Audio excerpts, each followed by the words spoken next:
Ora, então, sem mais delongas, vamos dar entrada na ordem dos trabalhos, com a conferência inaugural proferida pela professora Maria Luísa Ribeiro Ferreira, uma conferência intitulada Vandana Shiva e a Sensibilidade a uma Cultura da Terra. A professora Maria Luísa Ribeiro Ferreira é professora catedrática aposentada da Faculdade de Letras da Universidade de Lisboa, onde lecionou Filosofia Moderna, Didática da Filosofia, Filosofia da Natureza e do Ambiente, Filosofia do Espaço Público, Filosofia de Género, publicou inúmeros artigos de filosofia em revistas de especialidade e em coletâneas de textos. Tem 30 livros publicados, quer individualmente, quer como coordenadora, nas áreas de didática da filosofia, filosofia de género, filosofia da natureza e do ambiente, filosofia moderna, nomeadamente sobre Spinoza. No âmbito do Centro de Filosofia da Universidade de Lisboa, coordenou projetos sobre ensino, aprendizagem da filosofia, filosofia moderna e as mulheres na filosofia. Pertence à direção da Sociedade Científica da Universidade Católica Portuguesa e ao Conselho Científico da Sociedade de Ética Ambiental. É investigadora do Centro de Filosofia da Universidade de Lisboa e do Centro de Humanidades da Faculdade de Ciências Sociais e Humanas da Universidade Nova de Lisboa, membro do grupo de trabalho Benedictus de Spinoza, da Universidade Estadual do Ceará, Brasil, do Seminário Spinoza, Espanha, da Associação des Amis de Spinoza, França, da Ação Integrada Espanha-Portugal, Leibniz. É colaboradora regular do jornal online Sete Margens. Acrescento que tive a sorte e a felicidade de a ter como professora, na licenciatura e no mestrado em Filosofia, que deixou nos seus alunos uma marca impressiva e, para além da satisfação institucional, é enorme o gosto pessoal em que a acolho hoje neste contexto. Professora Maria Luísa, tem a palavra, por favor. Muito obrigada, Idalina. Queria dar as boas tardes a todas e a todos. É com muito prazer que eu participo neste colóquio Cultura e Sensível e queria agradecer especialmente aos seus organizadores, os professores José Maria Silva Rosa, André Barata, Idalina Sidoncha, e queria também uma saudação especial ao meu querido aluno, tal como ex-aluno, tal como o André Barata e Idalina Sidoncha, o Urbano Sidoncha. São 3 alunos que eu lembro sempre com grande estima, com grande apreço e com grande orgulho pelo trabalho que têm desenvolvido até agora. E honra-me muito o facto de me terem convidado para abrir portanto, este colóquio. Eu devo dizer que sou uma analfabeta informática e, como tal, costumo ter sempre ajudas quando passo PowerPoints, mas, neste caso, não tive ninguém, nenhum familiar disponível, nenhum neto que me pudesse ajudar. E, como tal, pedi à Idalina se podiam passar o PowerPoint desse lado e eu farei um gesto quando for para avançar. Então, estão a ver, portanto? Já está a ser projetado. Ótimo, então posso continuar. Com certeza. Muito bem, então eu vou-vos falar de Vandana Shiva e da sensibilidade a uma cultura da terra. E vou focar 7 tópicos. Eu ponho a minha mão, porque não sei pôr outra. Já está. 7 tópicos que, claro, vão ser abordados com alguma celeridade. Se eu fosse demorar-me nestes 7, ficaríamos toda a tarde, e não é isso. Portanto, vou fazer primeiro um enquadramento da temática e da filósofa, falar de um problema que ela viveu, não pessoalmente, mas sim para o qual trabalhou muito, que é a temática da feminização da pobreza. Depois, a relação entre as mulheres e a vida. Falarei depois de um movimento que ela criou, que é o Movimento de Democracia na Terra. Em quinto lugar, falarei da relação mulher, natureza e cultura e da reivindicação de um princípio feminino, em sexto lugar. O sétimo tópico, eu penso que seria quase dispensável, na medida em que presumo que ao longo dos 6 tópicos que vou apresentar ficassem convencidos de que, na realidade, Vandana Shiva é uma filósofa, mas como muitas vezes me levantam esta questão, eu resolvi colocá-la no fim. E vai ser esse o último tópico portanto, da minha exposição. Vandana Shiva, como pessoa e ativista, temos aqui esta fotografia que toda a gente conhece, com as sementes na mão, que também é algo muito típico e muito ligado ao trabalho que ela desenvolveu. Ela é uma cientista indiana, é uma investigadora e é, sem dúvida, uma filósofa. A sua formação de base é de física nuclear e é também uma devotada ecologista. Podemos dizer que ela é o porta-voz das mulheres do Sul, digamos, e procura valorizar o saber ancestral destas mulheres. Vou apenas lembrar 3 obras que foram aquelas que mais próximas estiveram desta minha comunicação. Ela escreveu muitas mais. Esta obra Staying Alive, Women, Ecology and Survival. A obra Ecofeminism, que ela escreveu com Maria Mies, uma cientista. A obra é essa que está traduzida em português, a tradução é Ecofeminismo, e também a obra Earth Democracy, Justice, Sustainability and Peace. Ela recebeu vários prémios, eu destaco este prémio Right Livelihood Award em 1993, porque foi um dos prémios que ela recebeu na defesa que fez de uma economia sustentável. Recebeu também um prémio ligado às mulheres de Chipko, eu depois falarei também deste caso. Ela recebeu este prémio em nome das mulheres de Chipko. Presentemente, ela é diretora da Research Foundation for Science, Technology and Ecology. Há um movimento social e político que ela fundou, que é o movimento Navadnya. Navadnya quer dizer 9 sementes, e depois perceberemos porque é que ela fundou este movimento. E a Navadnya, este movimento, é uma rede de mulheres que se estende a inúmeros estados na Índia. E o objetivo desta rede é proteger a biodiversidade e preservar as sementes.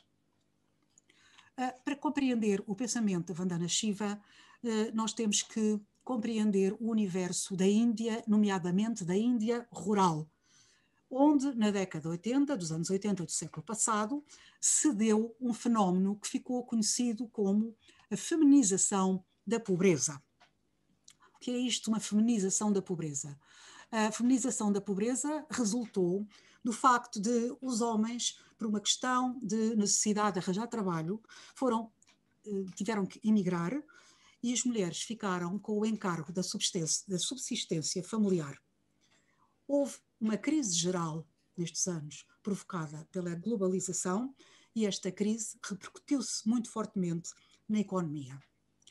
Isto tem a ver com o papel das multinacionais que se deslocaram para o hemisfério sul, que aí instalaram grandes fábricas, e a exploração dessas fábricas, ou seja, a gestão dessas fábricas, teve como consequência, por um lado, a exploração social e, por outro lado, também a criação de novos padrões de desigualdade, dos quais as principais vítimas foram as mulheres. Portanto, a pobreza, nessa altura, transformou-se essencialmente num problema feminino. Isto porquê? Isto porque os empregadores preferem as mulheres trabalhadoras, porque lhes pagam menos e porque também exercem sobre elas mais facilmente chantagens. Não é? Acontece, como já disse, os homens emigraram ou, mesmo que tendo ficado nos seus locais, nos locais onde viviam, foram trabalhar nas grandes fábricas que aí se instalaram, e Vandana Shiva verificou que a situação das mulheres era uma situação de grande carência e ela abraçou a causa das aldeãs do seu país, mostrando a especificidade dos problemas que elas estavam justamente a viver. E, segundo ela, as mulheres foram particularmente vítimas da industrialização e das monoculturas que se instalaram. E então a Vandana Shiva foi fomentar uma resistência pacífica das mulheres indianas contra os grandes monopólios económicos. E, como tal, apresentou a luta das mulheres como modelo, de certo modo, como modelo dos trabalhadores indianos em luta contra esta invasão, digamos, das grandes companhias, dos grandes monopólios. Vamos então ver um tópico que lhe interessou muito, que foi a relação entre as mulheres e a vida. Para a Vandana Shiva, ela sentiu na pele a necessidade de recuperar a ligação estreita que pensou que sempre tinha havido, e na realidade sempre tinha existido, entre as mulheres e a vida. Isto tem a ver com o facto das grandes companhias terem destruído a agricultura em pequena escala e substituíram essa agricultura em pequena escala por uma agricultura mecânica, o que levou à marginalização das mulheres. Estas grandes companhias também introduziram novos métodos e isso também desalojou as mulheres, e não só as mulheres, mas aqui o grande problema de Vandana Shiva foi realmente o trabalho das mulheres, porque foram desalojadas do seu ambiente, das suas áreas tradicionais de trabalho. Portanto, a privatização da terra, com o objetivo de gerar receitas, deslocou especialmente as mulheres. Os homens emigraram para as zonas das grandes fábricas e as economias de subsistência que havia em muitos lugares da Índia e nas quais as mulheres desempenhavam um papel importante, essas economias de subsistência deram lugar à pobreza. Ora, a Vandana Shiva considera que o domínio sobre as mulheres na cultura indiana é semelhante ao domínio sobre a natureza por parte dos países do primeiro mundo. Para Vandana Shiva, as mulheres são a fonte primordial da vida. Isto porquê? Porque estão mais próximas da terra. Ela entende que as mulheres não se podem, no entanto, acomodar ao estatuto de vítima. Claro que estou a falar das mulheres indianas. E neste caso, fomentou uma resistência pacífica das mulheres do seu país contra os grandes monopólios, estabelecendo justamente este movimento chamado o Movimento Democracia da Terra. Este movimento combate as multinacionais, pretende manter os hábitos alimentares predominantes na Índia e pretende também manter vivas as culturas dos povos do terceiro mundo. Este movimento integrou e continua a integrar uma série de ações. Foi um movimento de resistência civil que levou as populações a manterem os seus hábitos alimentares e a fazerem greve aos produtos transgénicos. Esses produtos transgénicos são, como sabem, produtos geneticamente modificados e produtos que eram patrocinados pelas grandes companhias que os vendiam e as pessoas, portanto, largavam, digamos, os seus hábitos alimentares, largavam as culturas que habitualmente permitiam a sua subsistência e eram obrigados a comprar esses produtos a essas grandes companhias. Eu cito duas dessas grandes companhias relativamente às quais Vandana Shiva teve realmente que se defrontar. A companhia Monsanto e a companhia Cargill. E de que modo é que ela operou e estimulou esta resistência? Ela foi justamente mobilizar as mulheres indianas para incrementarem as economias locais e para mostrar que essas economias são eficientes e que são muito mais ecológicas, muito mais amigas do ambiente. E uma das suas lutas foi justamente pela manutenção dos hábitos alimentares da população indiana. Isto levou à manutenção das sementes. As mulheres indianas estavam habituadas a trocar sementes de uns anos para os outros e essa troca de sementes levava a que elas fossem constantemente replantadas, não é? Ora, as grandes companhias pretendiam acabar com esse hábito, porque pretendiam vender os seus produtos, e então começaram por dar gratuitamente uma série de sementes à população feminina local, que em princípio ficaria contente, mas perceberam que essas sementes eram sementes de certo modo envenenadas, digo envenenadas entre aspas, não é? Porquê? Porque é que eu digo que elas eram envenenadas? Porque elas tinham uma curta duração, não eram sementes que pudessem ser reutilizadas, e isto obrigava à compra periódica de novas sementes. Isto era um aspecto negativo. Outro aspecto, estas sementes também consumiam muito mais água e eram muito mais vulneráveis às pragas. Ora, a Vandana Shiva percebeu, digamos, o caráter negativo desta nova prática que estava a ser introduzida na Índia e criticou as sementes híbridas. Escreveu em Staying Alive: as sementes milagrosas, milagrosas entre aspas, porque elas apareciam como milagrosas na medida em que tinham sido dadas, não é?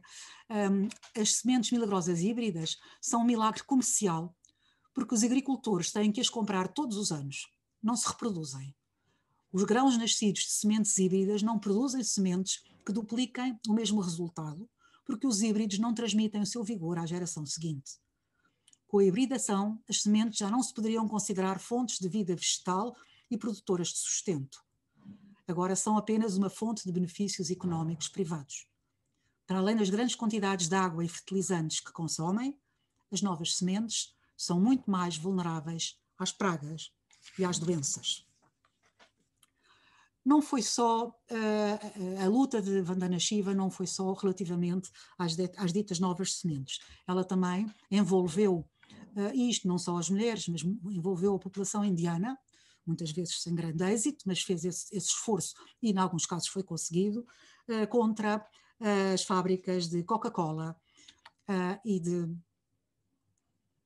Pepsi-Cola, e construíram este slogan Coca-Cola, Pepsi-Cola, Quit India, justamente para que não fossem abandonadas bebidas tradicionais que durante séculos tinham, digamos, sido suficientes e eram apreciadas pela população indiana. Outro aspecto que também, outra luta em que ela se envolveu foi, ela contestou a concessão do arbusto de canela, que era, digamos, cultivado pelas indianas e pelos indianos, e ela contestou esta concessão a uma patente europeia.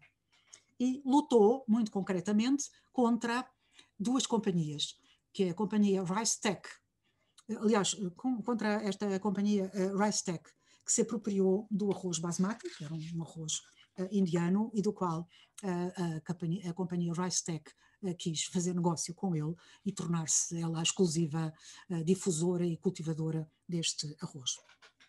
Portanto, a globalização e a aplicação do modelo de crescimento ocidental a sociedades do terceiro mundo deu aso à transformação de economias de subsistência, que eram realmente economias pobres, mas eram economias de subsistência, mas transformaram-se em economias de pobreza e mesmo, na maior parte dos casos, em economias de miséria. Isto porquê? Porque populações que se alimentavam de milho esse que era cultivado pelas mulheres, populações que construíam as suas casas de adobe, que se vestiam com fibras naturais, não consumiam mercadorias produzidas por uma economia de mercado. E quando acabaram as suas atividades, foram obrigadas justamente a ter que comprar produtos aos quais não estavam habituados, muito mais caros e na realidade não absolutamente necessários. Portanto, ao querer que as sociedades, que a sociedade indiana e que os diferentes núcleos da sociedade indiana evoluíssem trilhando o caminho da industrialização, houve uma contrapartida que era o deixar uma economia de subsistência na qual se mantinha uma certa qualidade de vida e houve realmente a transformação de uma série de pessoas e de núcleos habitacionais em pobreza, quer dizer, obrigaram-nos a cair na pobreza. Ora, este desenvolvimento forçado e este modelo que foi imposto, não é? Era, segundo Vandana Shiva, uma espécie de segunda colonização da Índia. Isto porquê? Porque ignorava as culturas locais, destruía o ambiente e justamente privava as populações dos seus recursos naturais. E uma das suas grandes lutas foi o combate às monoculturas. E no seu livro Ecofeminismo ela escreveu: partilhamos uma grande parte da crítica dirigida ao paradigma ocidental do desenvolvimento. Rejeitamos os processos de homogeneização resultantes do mercado mundial e dos processos de produção capitalista. Criticamos também a divisão dualista entre superestrutura ou cultura e economia ou base. Do nosso ponto de vista, a preservação da diversidade de formas de vida na Terra e das culturas das sociedades humanas é uma pré-condição para manter a manutenção da vida neste planeta. Este movimento Democracia da Terra manifestou-se em várias frentes. Uma primeira frente foi no treino aos agricultores em métodos agrícolas que não utilizassem produtos químicos. Uma segunda frente foi opor-se à legislação que implementava as sementes híbridas. Uma terceira frente foi valorizar as mulheres indianas enquanto praticantes da biodiversidade. Esta biodiversidade, que foi sempre um elemento presente nas sociedades tribais e nas sociedades camponesas, foi considerada pelos países industrializados como sintoma de atraso e como sintoma de baixa produtividade. Mas, na realidade, a biodiversidade é protetora do ambiente porque evita as pragas. A agricultura industrial, em grande escala, é um facto que promete riqueza, mas a maior parte das vezes produz escassez de recursos, escassez de meios de vida e de meios de trabalho, escassez de alimentos, porque foram postos de lado toda uma série de alimentos que eram habituais para a população indiana, e escassez de segurança alimentar. Portanto, os programas de desenvolvimento agrícola transformaram em monoculturas os terrenos férteis, onde dominava uma diversidade biológica. E também um aspecto que não podemos esquecer é que essas monoculturas, em grande parte, ou quase na totalidade, eram asseguradas pelo trabalho das mulheres. Ao combatê-las, surgiram formas endémicas. Cresceu a mortalidade infantil, cresceu a subnutrição. E um caso típico é o caso da batva. A batva é um vegetal que crescia com o trigo e que tinha um grande valor nutritivo. Ora, com o uso dos fertilizantes, a batva desapareceu. Isto não só empobreceu os recursos alimentares, como também foi nocivo para as mulheres que eram empregadas a mondar essa erva e que ficaram sem trabalho, não é? Por outro lado, esta batva era extremamente importante na alimentação das crianças e as crianças ficaram privadas desta fonte alimentar. Vamos então ao quinto tópico, a relação mulher-natureza-cultura, que é uma das grandes temáticas da Vandana Shiva. A Vandana Shiva, portanto, considera que o domínio sobre as mulheres na cultura indiana é semelhante ao domínio sobre a natureza. E esse domínio é particularmente visível na política destruidora seguida pelo Ocidente.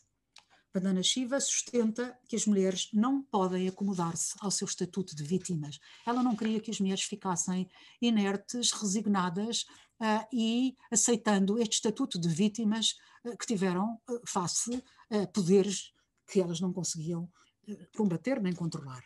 Mas a Vandana Shiva achavam que elas deviam assumir um papel específico na construção de um mundo diferente.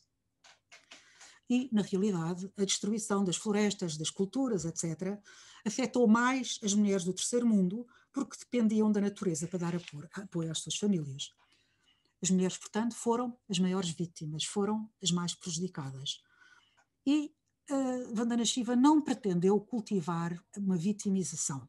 Ela pretendeu, sim, utilizar a força de trabalho das mulheres e a força das suas reivindicações para encontrarem soluções.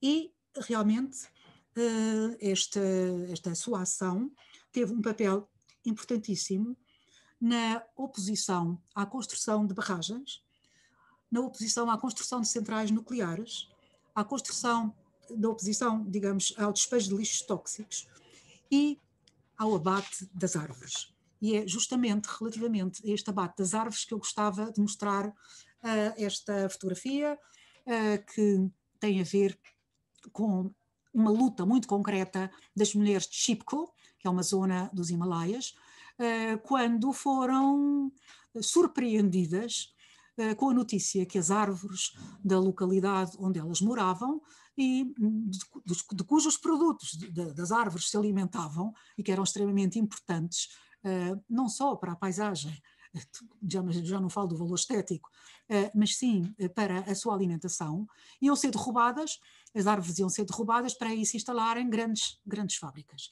E a Vandana Shiva tomou a peito esta luta das mulheres e procurou que fosse impedido este arrasar das árvores, este cortar das árvores e o arrasar dos campos. E então o que aconteceu?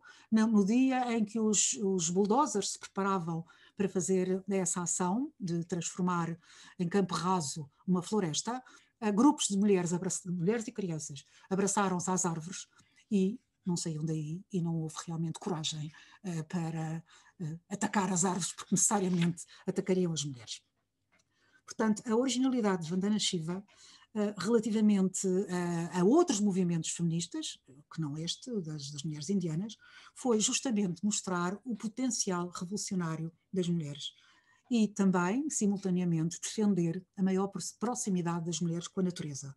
Ou seja, ela pretendeu fazer das mulheres as cuidadoras de excelência da natureza. E no seu manifesto sobre a democracia da Terra, ela escreveu: para que haja igualdade de género, é necessário ver as mulheres na sua plena humanidade, como produtoras e criadoras, como guardiãs da cultura, como decisoras políticas, como seres espirituais. E daí, nesta linha da promoção também das mulheres como seres espirituais, ela reivindicou um princípio feminino, um princípio de valorização da espiritualidade feminina. Este sexto tópico, a reivindicação de um princípio feminino, tem a ver com a posição de Vandana Shiva. Vandana Shiva é essencialista. Hoje, mesmo dentro dos movimentos feministas, não é visto com agrado falar-se de natureza feminina, muito menos de essência feminina. Fala-se muito mais de condição feminina. Mas Vandana Shiva mantém esta ideia de um princípio feminino como força criadora, ou seja, aproveitando a espiritualidade indiana, ela vai falar deste princípio que considera que é ligado ao cuidado e à conservação da natureza e na qual ela considera que as mulheres têm um papel predominante. Ela, portanto, vai defender um novo paradigma ecológico, um paradigma que deveria unir as mulheres de todo o mundo, construído a partir das suas preocupações, nomeadamente das preocupações do cuidado, que ela muito valoriza. Mas, claro, a sua luta foi mais ligada às mulheres do terceiro mundo.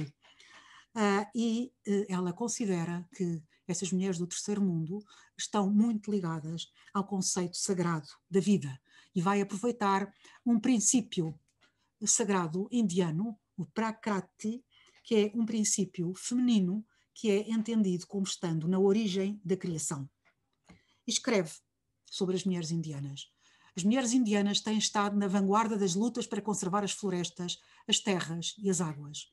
Impugnaram um conceito ocidental de natureza como objeto de exploração e protegeram-na como Prakriti, a força viva que sustém a vida.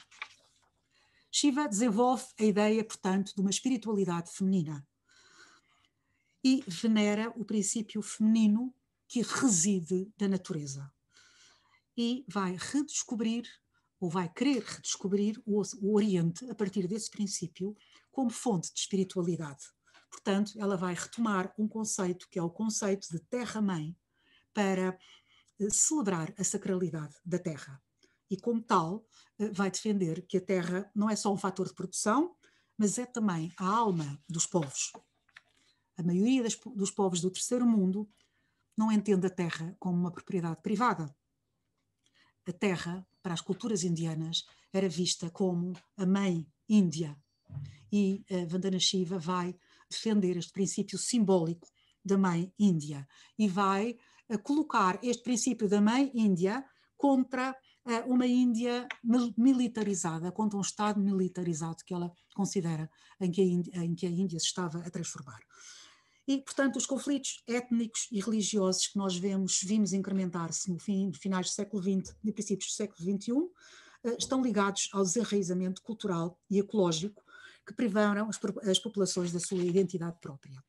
E é contra esse desarraizamento das sociedades locais que Vandana Shiva luta, colocando-se, penso eu, como uma das defensoras mais eficazes do ecofeminismo, que é uma corrente filosófica, com certeza já ouviram falar. Sétimo tópico, justamente perguntar se podemos considerar Vandana Shiva uma filósofa. Eu acho que dificilmente diríamos que não, mas só reforçar esta temática, porque realmente muitas das coisas que dissemos até aqui, inegavelmente a colocavam como cientista, como ativista, como política. No entanto, ela é inegavelmente uma filósofa.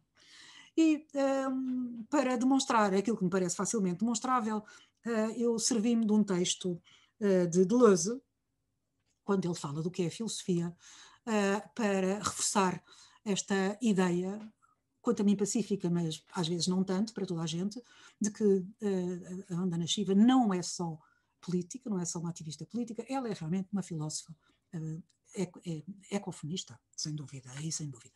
Escreveu Deleuze num livro de 92, um livro que eu acho que todo o estudante de filosofia deveria ler, acho que se calhar talvez já não seja um must como era no tempo em que eu dava aulas, mas é sempre bom relembrar estes autores. E Gilles Deleuze escreveu neste livro lindíssimo, em que ele pensa sobre o que é filosofia, e disse: chegou simplesmente a hora de nos interrogarmos sobre o que é filosofia. O Deleuze já tinha alguma idade quando escreveu este texto, portanto ele diz: chegou a hora de repensar o que é filosofia. E continua: e nunca tínhamos deixado de o fazer anteriormente. E tínhamos já a resposta que não variou nunca. A filosofia é a arte de formar, de inventar, de fabricar conceitos. O filósofo é o amigo do conceito. É conceito em potência. Qual seria o valor de um filósofo de quem se pudesse dizer não criou qualquer conceito, não criou os seus conceitos? E, justamente, digamos, a corrente filosófica da qual Vandana Shiva é muito responsável é a corrente filosófica do ecofeminismo. Uma designação que não é dela, que é de uma outra filósofa, Françoise d'Aubonne. Foi ela que pela primeira vez utilizou este conceito de ecofeminismo e que o utilizou nesta obra muito radical, muito combativa, como o próprio título o designa, e que se chama Le Féminisme ou la Mort. Ora, respondendo ao desafio do Deleuze, então o que é um filósofo se não criou conceitos, fazer a reconstituição, a lembrança de alguns conceitos propostos pela Vandana Shiva. Por um lado, o conceito de não neutralidade da ciência. A ciência não é algo de neutro, a ciência é empenhada, a ciência tem uma dimensão política que não podemos ignorar. Outro aspecto, a masculinização da cultura, uma temática contra a qual ela lutou, impondo justamente, ou promovendo a chamada feminização da cultura, promovendo toda uma série de movimentos de mulheres e de pensamento feminista sobre as mulheres e sobre o seu papel no mundo. Outro conceito, este conceito de Prakriti, este conceito que ela foi buscar à espiritualidade, mas que vai desenvolver escrevendo sobre a importância da terra. Por outro lado, também a natureza como princípio feminino, aproveitando as tradições indianas. Um outro aspecto, o combate à ideia de cidadão universal. Não podemos falar de cidadão universal. Os cidadãos são enraizados, e neste caso as cidadãs são enraizadas. Têm uma terra, têm uma origem, têm afetos próprios. E outro conceito que ela desenvolveu, este conceito de uma ordem mundial não violenta. Daí a inclusão, sem qualquer hesitação, de Vandana Shiva no rol das filósofas políticas, das filosofias feministas e das filosofias da natureza e da vida. E acabo aqui e muito obrigada pela vossa atenção.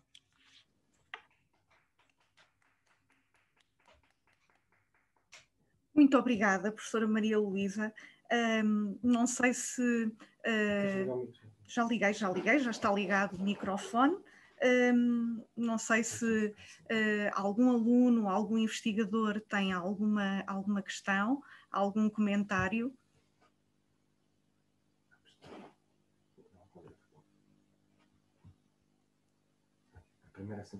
A primeira questão é sempre a mais difícil, como eu costumo dizer. A mim, se me permitem um breve comentário, julgo que podemos então dizer que o ecofeminismo proposto por Vandana Shiva, no fundo, explica uma aproximação da condição de mulher e de natureza, no dualismo que perpassa a cultura ocidental e que encontra expressão, se quisermos, na metáfora do senhor e do escravo. Como sabemos, o pensamento ocidental é pensado em pares, seguindo uma lógica dicotómica, em que um dos elementos do binómio é superior ao outro. E quando pensamos em alguns destes pares, apercebemos claramente do que a professora acabou de referir. O binómio razão-natureza, mente-corpo, senhor-escravo, racionalidade-animalidade. Ora, e estes exemplos mostram-nos que o dualismo em causa não pode ser aceito de forma pacífica, uma vez que há uma hierarquia nesses pares categoriais, sendo que um dos elementos do binómio, no fundo, é considerado, vamos dizê-lo, uma falha, uma negação, em suma, é o objeto de opressão. Ora, Vandana Shiva defende claramente o potencial revolucionário das mulheres. A mulher é mais próxima da terra, do cuidar da natureza, e estava aqui a pensar, como diz Leonardo Boff, cuidar é mais do que um ato, é uma atitude, e julgo que a professora deixou bem claro esta mensagem. Era apenas este comentário, não sei se alguém tem alguma questão, observação, por favor, estejam à vontade. Eu queria agradecer à Idalina as suas palavras, que eu subscrevo inteiramente, e fiquei extremamente agradada de se lembrar de Leonardo Boff, que é realmente alguém que tem dedicado grande parte da sua obra à ética do cuidado e às éticas do cuidado. Muitas vezes essas éticas do cuidado têm sido apropriadas pelas mulheres porque justamente é um terreno onde se sentiam à vontade, mas penso que as éticas do cuidado têm um potencial que não deverá ficar exclusivamente ligado a uma parte da população mundial, não é? Mas que deverão escutar e aprender com muitas, digamos, manifestações desse cuidado, das quais as mulheres durante séculos foram as representantes e que eram vistas como sendo absolutamente naturais, não necessariamente sujeitas a serem pensadas e a serem problematizadas, e eu acho que hoje em dia ninguém se atreve a esquecer as éticas do cuidado, colocando-as a par das éticas da justiça e de muitos outros tipos de ética também, não é? Sem dúvida, e Carol Gilligan é uma das protagonistas dessa ética do cuidado que deve, digamos, laborar a par de uma ética da justiça objetiva, caracterizada pela masculinidade, digamos assim. Essa dimensão do cuidado, essa dimensão consultiva, do preocupar-se, do atender ao outro, eu acho que é uma ética, são dimensões que têm todo o sentido nos nossos tempos. André, por favor. Tenho nenhuma intervenção muito preparada, mas não resisto. Antes mais, para cumprimentar a conferência da professora Maria Ribeiro Ferreira, que tive muito iluminadora, e é claro que levanta aqui questões extraordinárias. Há aqui eu tinha aqui 2 ou 3 observações e gostaria talvez só para enfim, quebrar aqui um pouco a timidez do diálogo. Uma delas é precisamente esta oposição, não agora entre cultura e ciência, mas a oposição entre cultura e natureza, e em que parece-me que a Vandana Shiva, de certo modo, procura desfazer essa oposição, né? e reintroduzindo a ideia de uma cultura da natureza, né? Digamos assim, uma cultura, enfim, a natureza não como um recurso, mas não como um elemento ali passivo, que depois pode ser objeto de todo tipo de apropriações, um pouco como se a cultura estivesse do outro lado, mas pensar a natureza ela mesma, não é? Como uma realidade que é de per si cultural. Esse seria um aspecto. Outro aspecto que me parece muito interessante foi aquilo que focou acerca daquele princípio sagrado da própria terra. Enfim, sacralizando, eu gostaria de ouvir e se pensássemos a Terra, um pouco como por vezes tem pensado o ar, os oceanos, como um comum, não é? Um bem tem que ser entendido como um comum, não é? E que nesse sentido não seria suscetível de propriedade, não é? Eu penso que esse, de facto, é uma linha que tem que começar a ser, enfim, objeto de algum tipo de atenção, porque efetivamente quem diz a Terra acaba por ser uma metáfora também de tudo mais, não é? Quem diz a terra diz a floresta, diz as árvores, diz tudo aquilo que de algum modo faz um lugar do qual retiramos, não é, a nossa relação de subsistência, mas também de sentido e de pertença, não é? Enfim, mas enfim, eram estas 2 observações, haveria mais.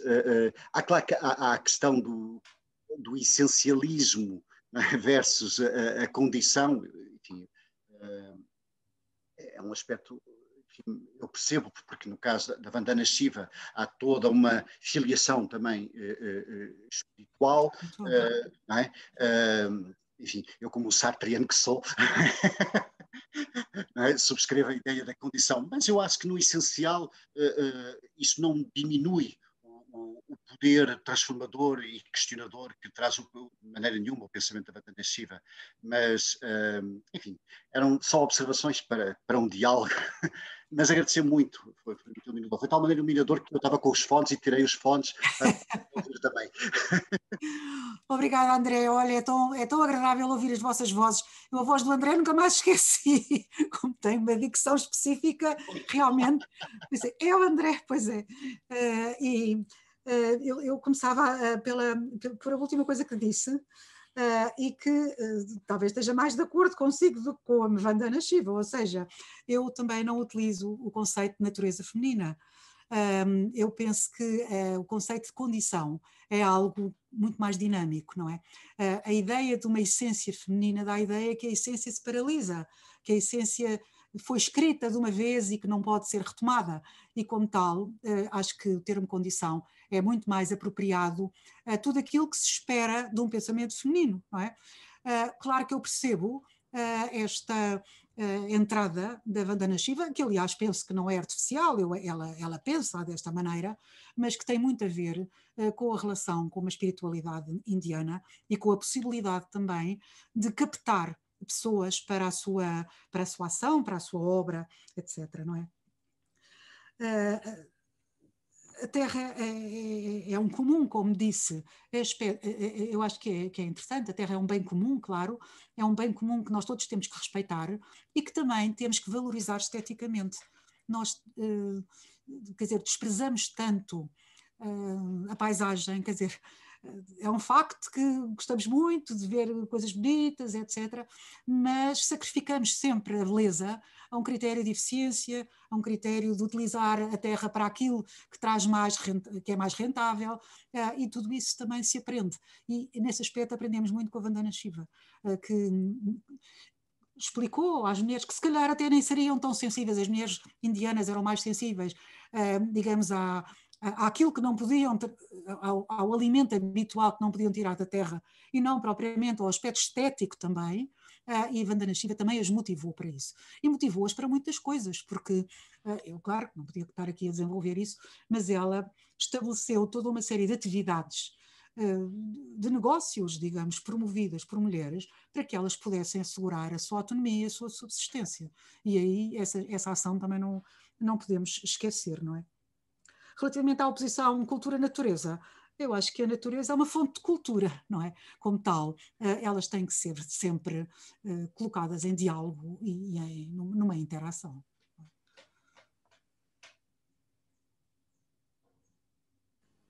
Ora, eu perguntaria se há mais observações. Posso só Por dizer aqui? favor, Luís, por favor. Não sei se poderá fazer uma análise da comparativa entre o cultivar-se e o cultivar. E até diria uma associação entre a fonte do conhecimento ter-se-á gerado na relação com a natureza e na observação da natureza. E, portanto, tendo em conta isso, poderíamos talvez descrever ou até definir a cultura hoje entendida no campo do conhecimento e da arte, fazer essa comparação com o conhecimento que se gerou ou que teve origem, de facto, na relação com a natureza e a sua observação. Olha, há bocadinho eu disse que as vozes dos meus alunos me lembraram as aulas que eu dei e das quais tenho muitas saudades. Aquilo que disse lembrou-me, sabe, aulas que eu recebi do Padre Manuel Antunes. Não sei se este nome vos diz alguma coisa. O Padre Manuel Antunes foi meu professor de cultura clássica e justamente ele, quando começava a falar de cultura, utilizava, primeiro ia sempre à fonte, não é? Portanto, a análise do termo na sua fonte. E depois analisava a cultura sempre nestes dois aspectos, que focou a cultura enquanto cultura da terra, não é? Mas enquanto cultura, conhecimento, que também é sujeita a um mesmo processo de manipulação no sentido benéfico, digamos, de trabalho. A cultura implica sempre trabalho, seja um trabalho intelectual, seja um trabalho manual, mas a raiz é a mesma. E essa raiz implica sempre uma transformação de algo que é dado em algo que é feito, que é produzido e produzido por uma ação humana eminentemente criativa, seja no que diz respeito à cultura da terra, seja no que diz respeito à cultura intelectual, não é? Mas não iria dizer mais nada, porque senão penso que já vos tirei muito tempo, já fui já tive mais tempo do que aquilo do que me era dado. Não, de todo, de todo. Professora Maria Luísa, muitíssimo obrigada pela sua conferência, pelo seu trabalho, pelo seu contributo, que muito nos honra.